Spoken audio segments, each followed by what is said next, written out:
G'day everyone, I hope you're well. I wanted to do a screen recording and quick screen capture for you. As Lisa's told me, the GOS Wallet is live, which is fantastic. We've been waiting for this for a little bit.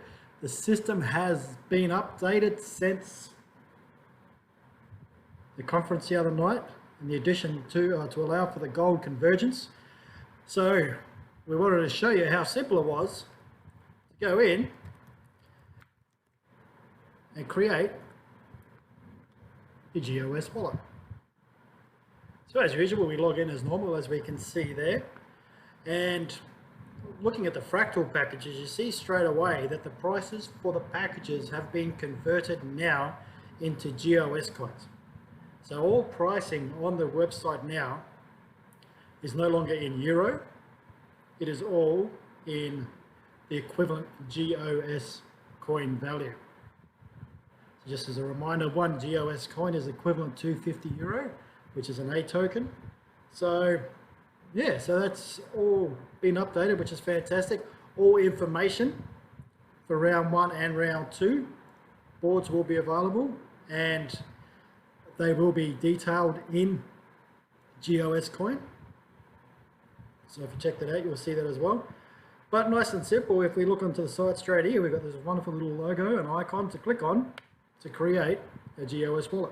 So let's do it. Let's get it done. Okay, now I haven't done this, so I'm working through this with you, so it'll be very interesting. So as the the conference the other night on the gold convergence was about, there are two types of wallets.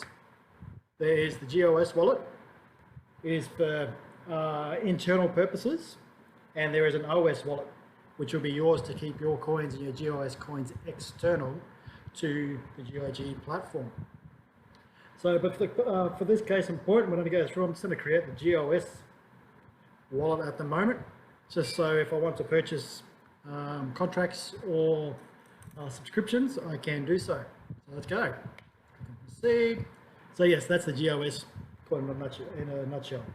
So whereas the OS wallets, we will create that. They are external to the platform. We will get the private keys, and we are responsible for those private keys and the storage and retention of those private keys. For the GOS wallet, GIG is doing that for us. So let's create a new wallet.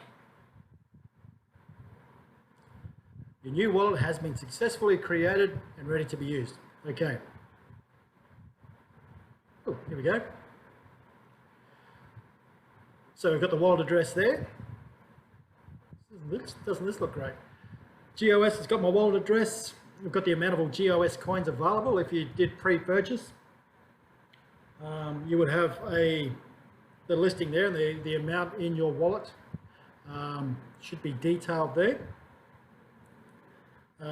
Digital currency for GOS coins. So here we go. Typical things like most wallets, you can send and receive tokens, and this would be the GOS coin. As simple as sending it to someone or sending your address to someone else. So it's really that simple. So the GOS coin we can send and receive without any authorization. We don't need any authorization from someone.